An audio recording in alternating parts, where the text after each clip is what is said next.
Donc, tout d'abord, Rinpoche va résumer ce qu'il avait exposé donc, lors de son précédent enseignement sur donc, la voie progressive. Et donc, après ce résumé, il poursuivra donc, à la suite de ce qu'il avait déjà expliqué.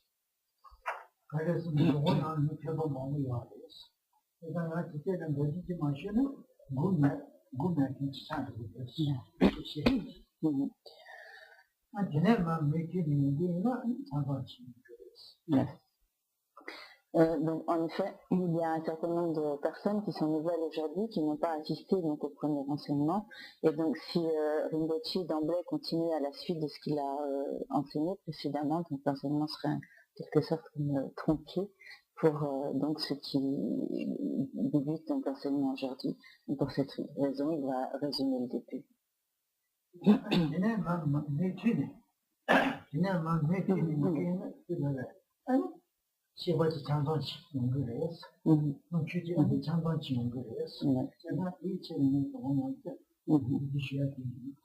Car même si les personnes nouvelles donc continuent donc de suivre ces enseignements, elles pourront donc avoir un enseignement complet.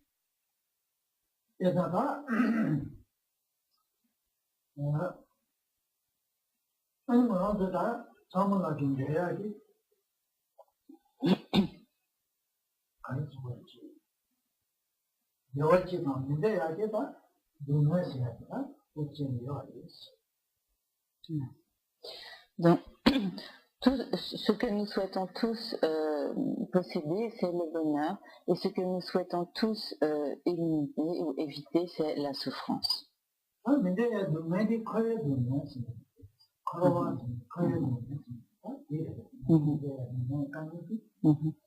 Or, cette souffrance, ces difficultés dont nous voulons nous libérer, ce sont en fait donc les souffrances du cycle des existences.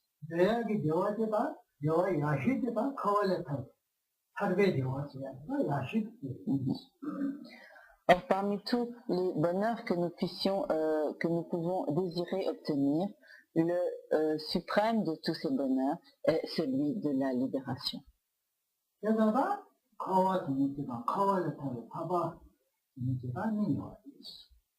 Il y a donc ainsi le samsara, ou donc le cycle des existences d'une part, et d'autre part le nirvana, ou la libération du cycle des existences.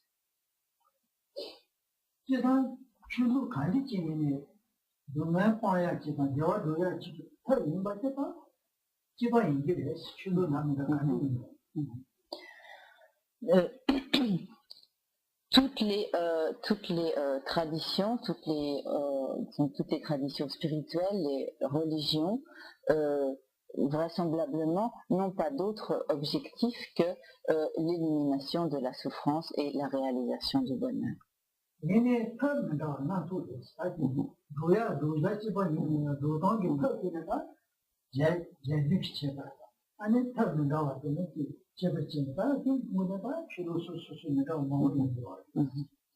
Donc toutefois, bien qu'elles aient globalement un même objectif, toutes ces traditions spirituelles, ces religions, philosophies, se distinguent par les méthodes qui sont utilisées ou qui sont présentées pour atteindre ces objectifs.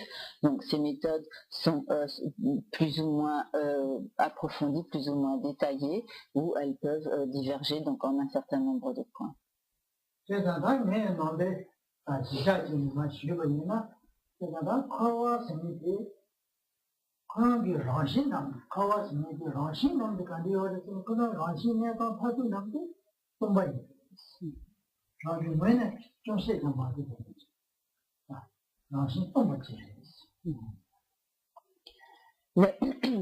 Donc, dans la tradition bouddhiste que Rinpoche expose ici, on parle donc du cycle des existences et de la libération du cycle des existences.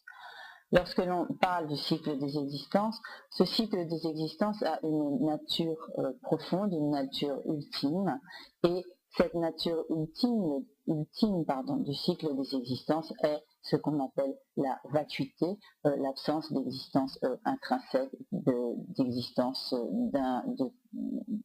établie par soi-même.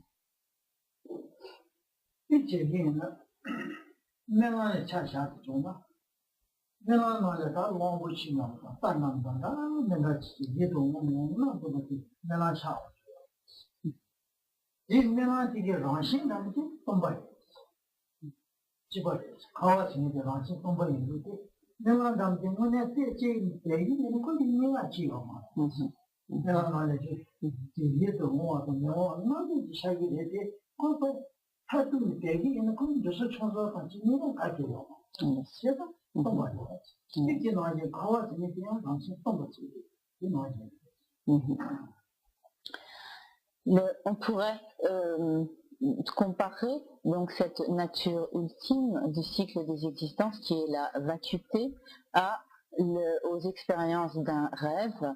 Si dans un rêve, si nous rêvons par exemple d'un cheval ou d'un éléphant et que nous cherchons où se trouve l'existence, où peut-on pointer l'existence de ce rêve et ou de ce cheval, donc du monde du rêve, il n'y a rien que nous puissions trouver, car donc ce sont simplement donc les illusions d'un rêve.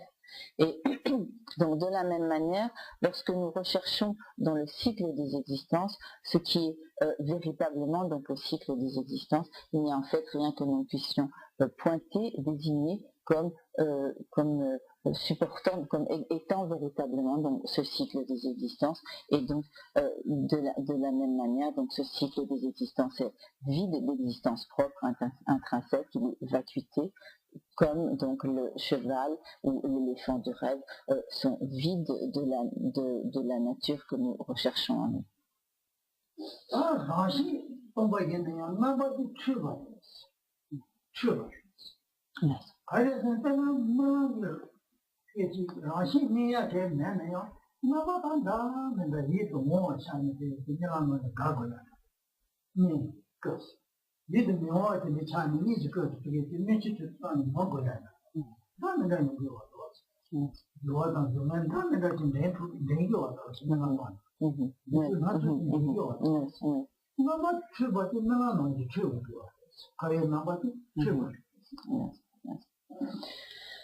Mais donc, bien que le cycle des existences soit vacuité, donc dans sa nature ultime, dans son aspect, il est comme on peut dire comme une tromperie ou une mystification.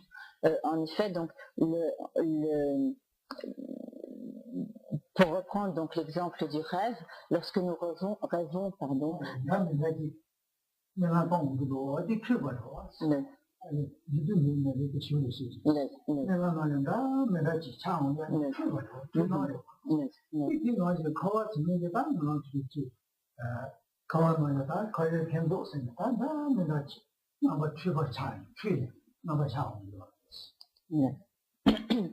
Donc, par exemple, dans l'expérience donc du rêve, lorsque nous rêvons de diverses situations, et donc ces apparences du rêve sont trompeuses, car donc ce que nous voyons en rêve n'existe pas véritablement, mais lorsque nous sommes dans le rêve, en dépendance donc de l'apparence de certaines situations, nous pouvons éprouver de la joie, de la tristesse. Et on fait donc faire toutes sortes d'expériences en fonction donc de ces apparences qui sont donc l'illusion du rêve. Et de la même manière, donc les apparences, l'apparence du cycle des existences est trompeuse, et en résultat de cet aspect trompeur, de cette sorte de mystification donc de l'aspect du cycle des existences, nous faisons ainsi donc toutes sortes d'expériences. Donc c'était quand même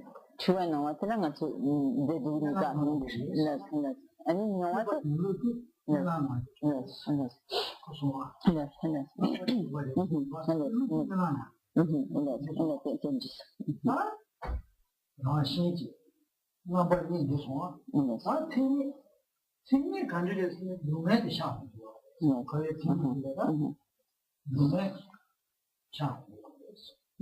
그래서는 명확히 그거다 지 얘도 명확히 지 트이네 아니 눈에 지는 그거 봐. 내가 거기다 그래. 가시는 내가 거기다 그래 뭐 그래야 이게 지 요도 좀 마음이 좀 되고. 내가 이제 요도요. 나도 좀 해. 나도 좀 해. 얘는 지금은 요한테 다 이제 맞지. 나는 지금은 좀 해. 한번 좀 해. 제가 과연 이 지나 그 최면 되는 데네. 지금 좀 해. 이 지나진 게 커에 나봐 제가 되게 가르쳐주는 다 좀만 좀. 지금 좀 해. Et donc, dans son aspect, le cycle des existences est comme donc une tromperie, une sorte de mystification, de la même manière donc que les apparences du rêve sont trompeuses. Et donc on pourrait dire comme la caractéristique du cycle des existences est d'être souffrance. Donc, pour reprendre donc l'exemple du rêve, lorsque nous faisons diverses expériences dans le rêve, nous pouvons faire l'expérience de sensations plaisantes ou de sensations déplaisantes. Mais en réalité, même les expériences de bonheur ou les expériences plaisantes que nous faisons dans le rêve sont de la nature de la souffrance.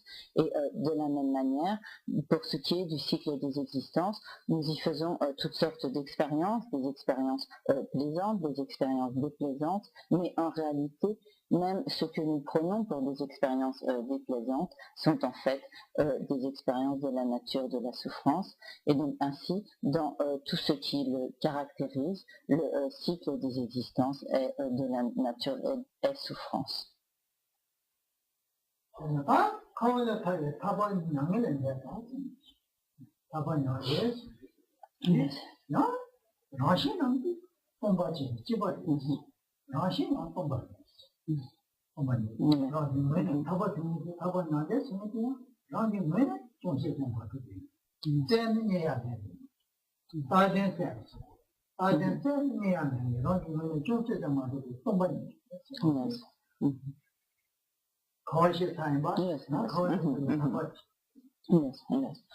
Et donc, il y a donc, nous avons vu d'une part le cycle des existences et il y a donc également la libération du cycle des existences, donc ce que l'on appelle donc le nirvana, littéralement donc l'au-delà de la souffrance. Et donc dans sa nature ultime, la libération, le nirvana, est également vacuité, c'est-à-dire il est vide en ce sens que lorsqu'on recherche dans le nirvana ce qui supporte son existence, il n'y a rien que l'on puisse trouver. Lorsqu'on le recherche, donc ce qui est imputé par le mot donc nirvana, il n'y a rien que l'on puisse trouver, et donc parce que donc le nirvana n'a pas la capacité donc de s'établir de lui-même de son propre côté, et pour cette raison donc il est vide, il est vacuité dans sa nature ultime.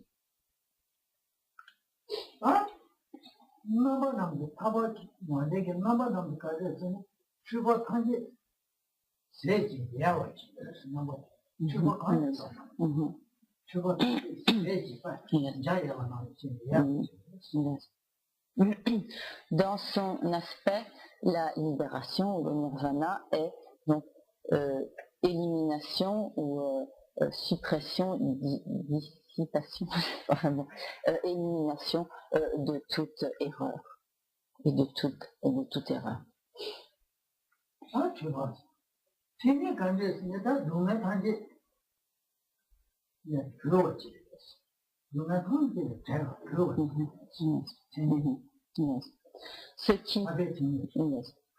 Ce qui caractérise la libération du cycle des existences, c'est donc la libération de toute souffrance.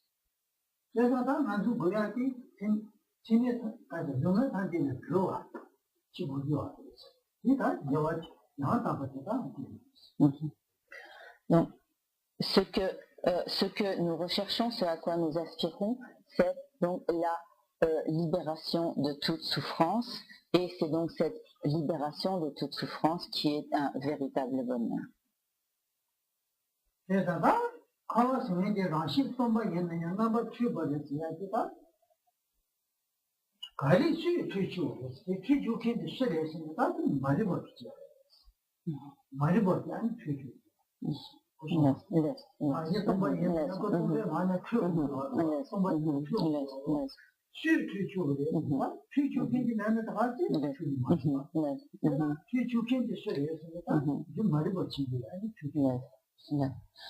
Lorsqu'il est dit que bien qu'étant vacuité dans sa nature ultime, le cycle des existences est une tromperie, une mystification, dont nous pouvons nous demander donc, qui est à l'origine de cette tromperie, de cette mystification, et donc la responsable donc, de cette tromperie, c'est donc l'ignorance.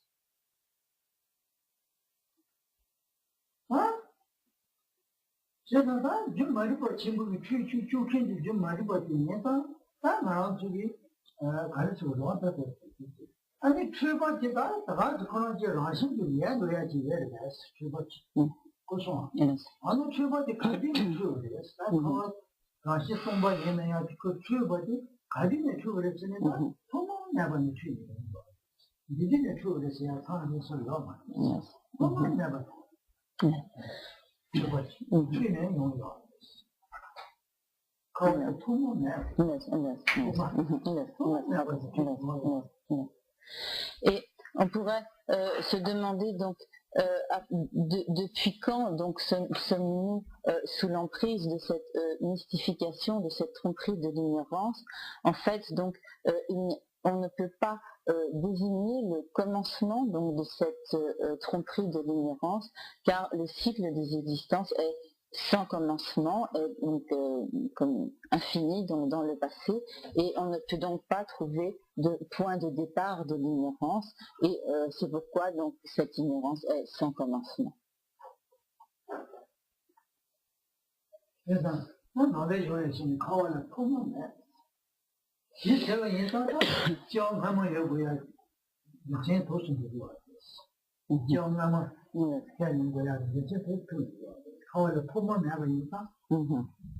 Et donc, c'est parce que le cycle des existences est sans commencement que l'on affirme donc l'existence de naissance passée.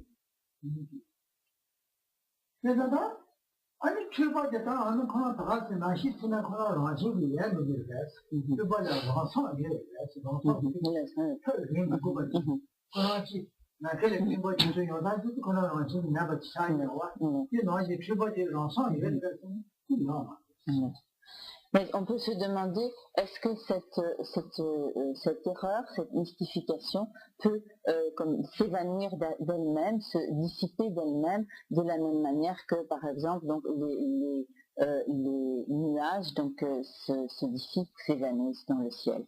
Mais donc il n'en est pas ainsi, et donc cette mystification, cette erreur donc du cycle des existences ne disparaît pas d'elle-même.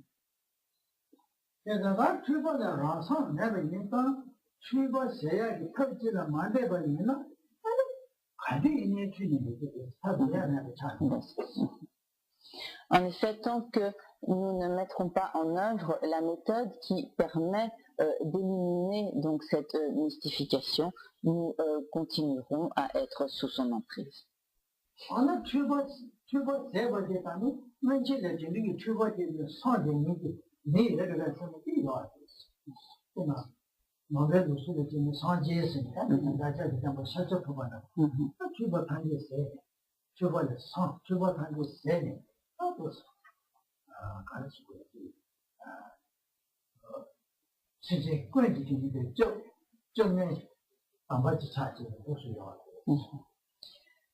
Et on peut se demander également, y a-t-il des humains qui puissent donc dissiper donc cette erreur par l'usage donc de la méthode appropriée?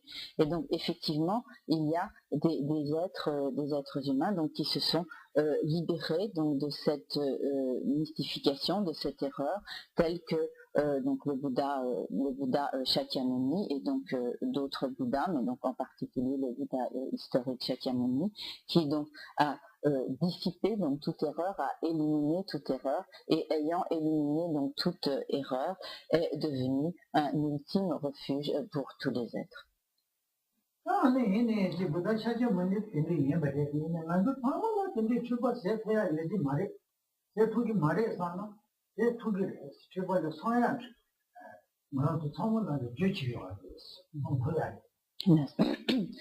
Mais nous pourrions nous dire, effectivement, le Bouddha Shakyamuni s'est libéré donc de toute erreur, a dissipé donc ces erreurs, mais nous pourrions nous dire que nous n'avons pas tous cette même possibilité. Mais en fait, nous avons tous en nous la cause qui permet l'élimination de cette erreur, donc là, nous avons tous en nous la cause de cette suppression. Je vois c'est là qui peut se mettre. Pas des tu vois le sang, sans geste, tu vois le sang de pas sans geste. On a caché les tu vois sang sans geste. Geste, tu vois la compte de match, qui jamais pas, qui doit tailler le moto du chava, il pas, geste. C'est un sans geste.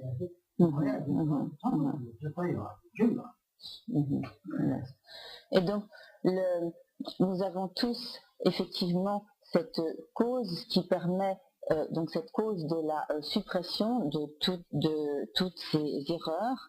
Donc en effet, donc nous avons tous cette cause qui permet d'obtenir également donc l'état de Bouddha. Lorsque l'on dit Bouddha, donc en tibétain, cela se dit Sangye, et dans sa signification étymologique, Sang, donc c'est littéralement comme s'éveiller, mais également dans le sens d'éliminer. Donc c'est celui qui s'est comme éveillé donc de toute erreur, éveillé de toute imperfection, donc qui a éliminé toute erreur et toute imperfection. Et Bie, cela signifie littéralement comme épanouir, et donc le Bouddha est celui qui donc, non seulement s'est éveillé de toute erreur, a éliminé toute erreur, mais c'est également celui qui s'est épanoui dans toutes les qualités, dans toutes les vertus, donc celui qui a accompli toutes les qualités. Et nous avons tous donc là en nous la cause qui permet cette même élimination et ce même accomplissement. Bouddha, c'est un peu scientifique. Il y a un peu scientifique, il y a un peu de Bouddha, qui fait que Bouddha, scientifique,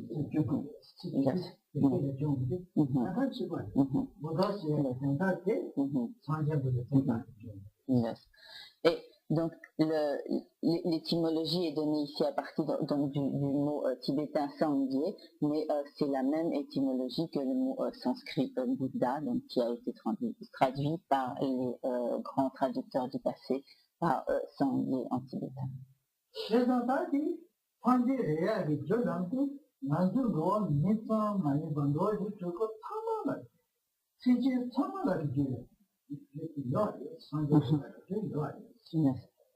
La cause de la réalisation de l'obtention de l'état de Bouddha donc, existe non seulement en nous, êtres humains, mais également dans tous les êtres des 6 catégories d'existence.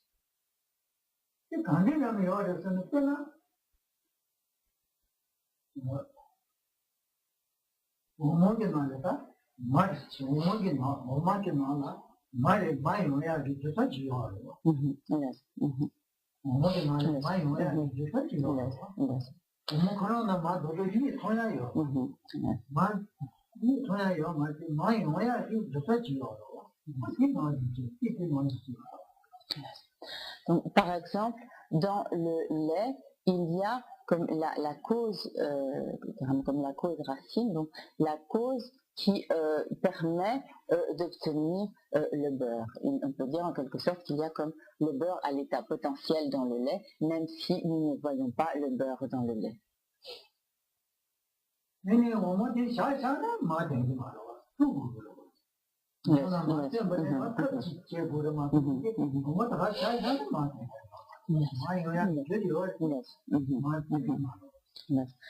Toutefois, pour faire apparaître le beurre à partir du lait, il faut utiliser la méthode appropriée et donc pour cela, il faut baratter le lait pour obtenir le beurre.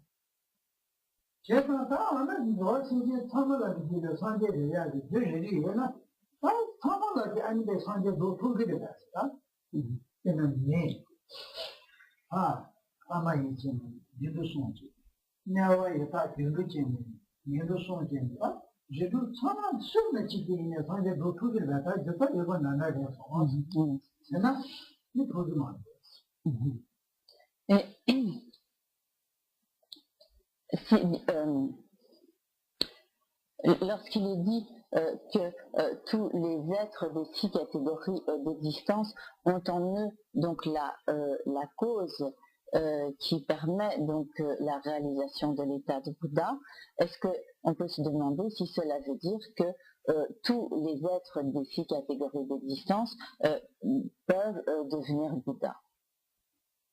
Et donc il n'en est pas ainsi.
Et donc, en effet, bien que tous les êtres aient la cause, donc comme la potentialité qui permet d'obtenir l'état de Bouddha, pour pouvoir effectivement donc devenir Bouddha, pour que l'on puisse effectivement devenir Bouddha, il est nécessaire de réunir donc un certain nombre de conditions, d'un certain nombre de points. Et donc la première donc des choses, la première de ces nécessités est donc, comme nous l'avons vu, la cause. Donc nous avons vu que donc nous possédons toutes cette cause donc qui permet la réalisation de l'état de Bouddha. Et donc il y a en tout 6 points qui vont être énumérés donc à propos de ce qui est donc nécessaire. Il y a donc, nous l'avons vu, la cause. Il est nécessaire également d'avoir ce qui est appelé littéralement le support.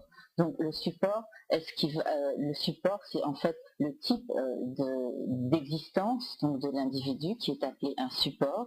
Et il faut donc pour pouvoir obtenir l'état de Bouddha, il est nécessaire donc d'avoir le type d'existence donc approprié, donc le support approprié. Il est également nécessaire d'avoir donc la méthode, de mettre en œuvre la méthode qui permet donc de réaliser l'état de Bouddha. Il est comme du tap comme pour le malheur. Excusez-moi, j'ai inversé l'ordre. Donc le troisième point concerne donc les conditions.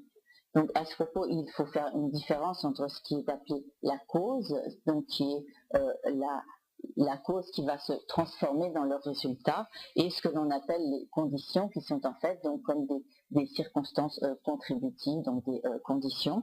Et donc la quatrième donc est la méthode. Et le cinquième point concerne donc le résultat qui est obtenu par la mise en œuvre de cette méthode. Et le sixième point concerne donc les actions ou les activités qui seront développées lorsque l'on aura obtenu le résultat.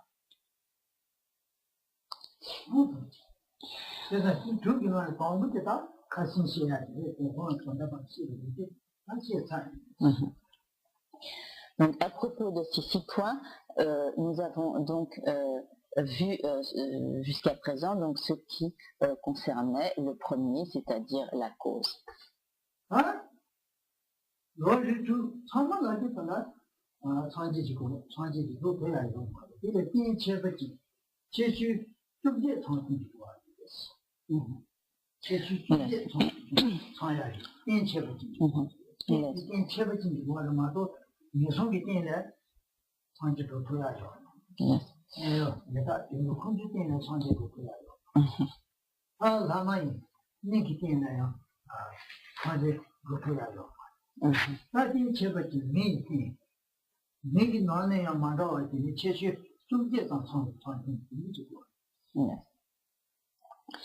Et donc, nous avons vu la cause. Maintenant, pour ce qui est le support, donc de l'existence nécessaire à la réalisation de l'état de Bouddha.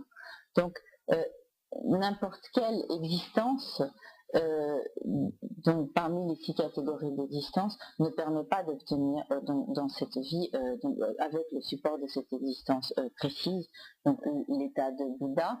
Donc, en effet, si l'on pour ce qui est des 3 catégories d'existence inférieure, c'est-à-dire du monde animal, ou du monde des prétas ou des esprits avides, ou du monde donc de la condition infernale, du monde des enfers. Donc aucune de ces conditions ne permet d'obtenir donc l'état de Bouddha. Et pour ce qui est des états d'existence supérieure, donc l'existence dans le monde des Devas, des êtres célestes, l'existence dans le monde des Asuras, donc des sortes de titans, ne permet pas non plus l'obtention de l'état de Bouddha. Et donc c'est seulement le support d'une existence humaine qui permet d'obtenir l'état de Bouddha, mais en outre donc pas n'importe quel type d'existence humaine. Il est nécessaire donc de posséder une existence humaine qui soit dotée de 18 spécificités.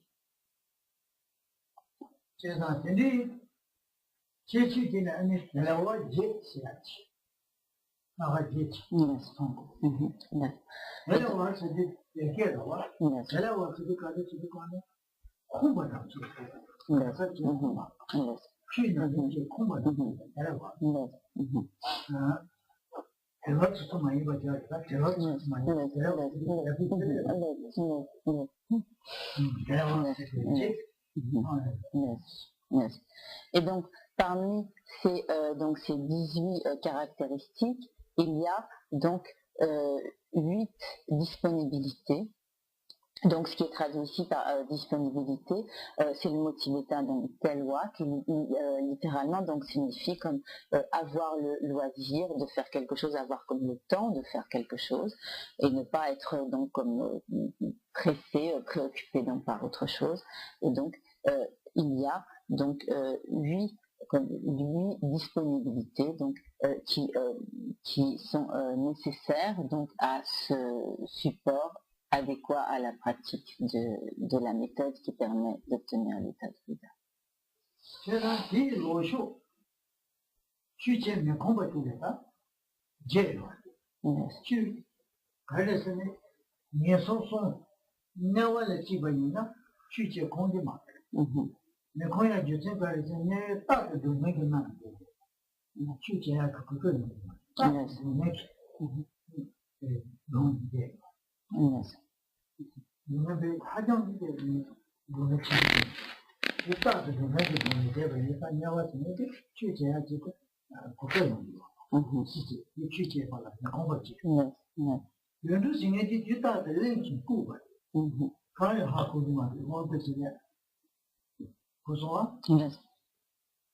quand on fait ça y est, on a dit que la bonne dit que quand on a dit que ça va y aller, que c'est de le bas à couper. C'est un petit coup de temps, tu sais pas, on dit. Il y a pas de médecine, il y a pas de technique, on dit. Et donc, on doit faire combattre les gens qui pas de don. N'a pas de temps. C'est ça, quand on sont les petits voyous, mais on va, tu sais, on devient sourd. Mais quand la partie de musique, tu vois, partie de musique, quand je suis le petit voyou, on peut y aller, ça va dire, ça va dire, il y a des gens qui vont aller, qui vont avoir un grand. Si je me suis dit, il y a un tas de chicalas qui vont aller. C'est tout ça. Chicalas, les gens qui sont là, ça va dire, il m'a tout dit par où il est de bout, c'est tout ça. Tu sais, qu'on a là.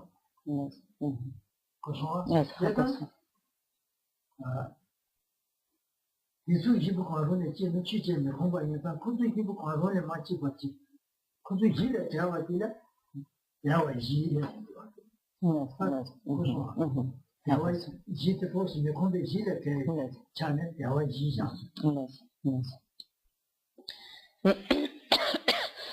Donc, à ces 8 disponibilités vont s'opposer donc 8 indisponibilités. Et donc, qui sont des impossibilités donc à la pratique donc, de la méthode. Et donc, l'une de ces indisponibilités est constituée donc par une naissance dans les états infernaux.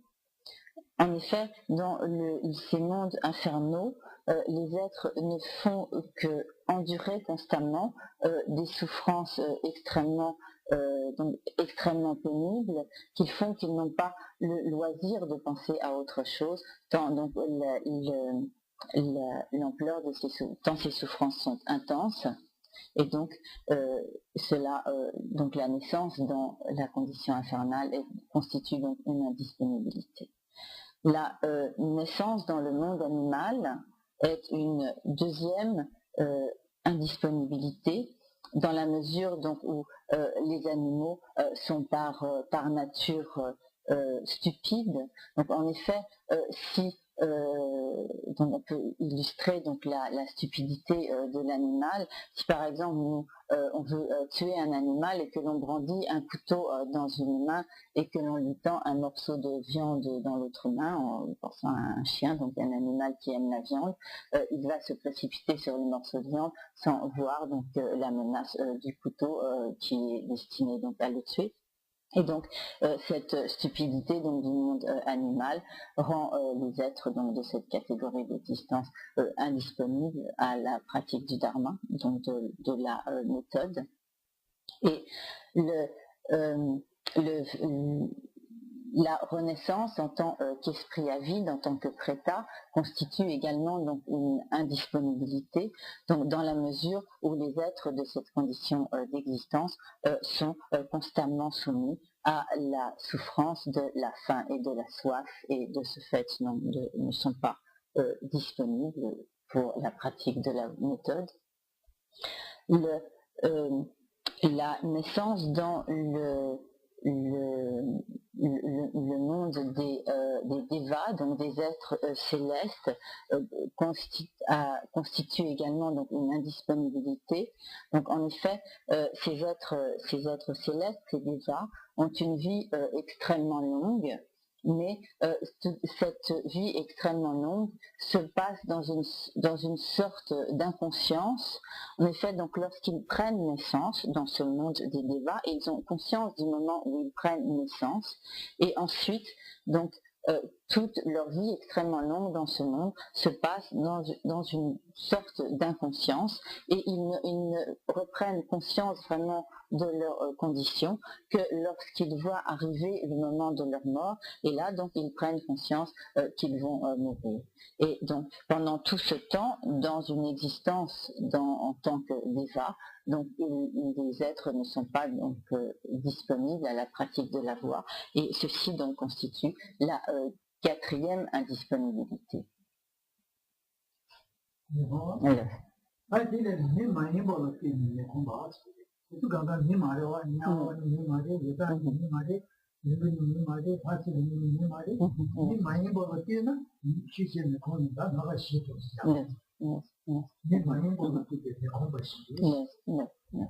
Et donc, ces 4 indisponibilités sont appelées donc les 4 indisponibilités des non-humains. D'ailleurs, donc nous avons vu que donc les êtres des mondes infernaux, les animaux, les prétas et les êtres célestes ne sont effectivement pas dans des mondes humains, ce ne sont pas des humains.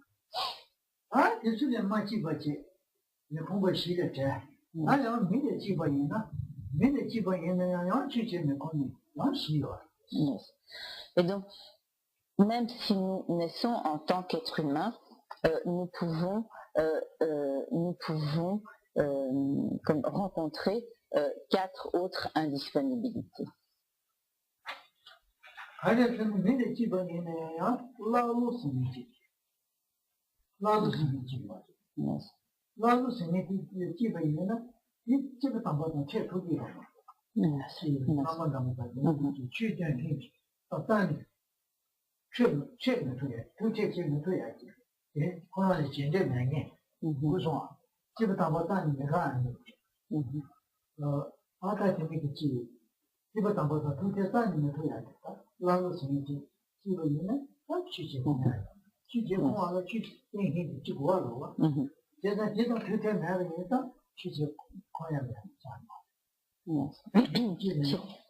dans la loi c'est là que 내가 지겨웠던 지겨워져. 진짜 다이문에 컨셉 대시 기하나 진.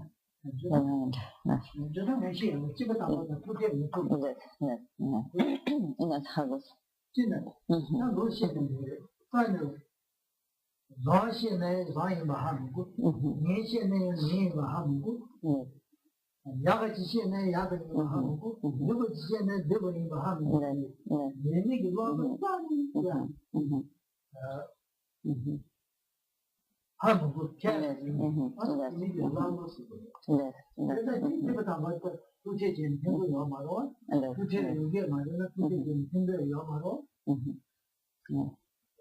Donc, l'une de ces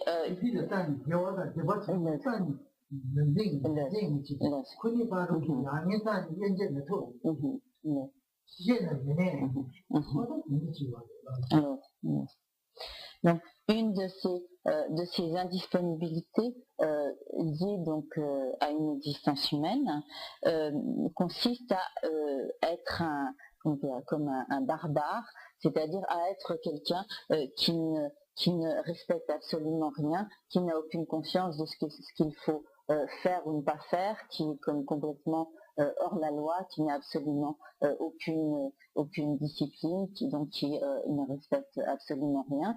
Et donc, un tel individu n'a aucune chance donc de rencontrer quelqu'un donc qui enseigne la méthode et de rencontrer donc un être supérieur donc qui enseigne le chemin.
Une autre indisponibilité consiste à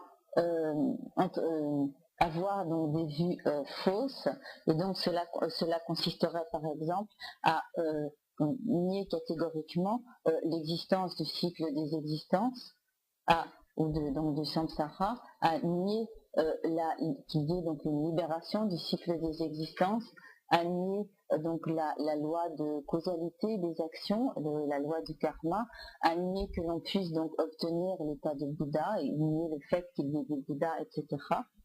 Donc, sinon,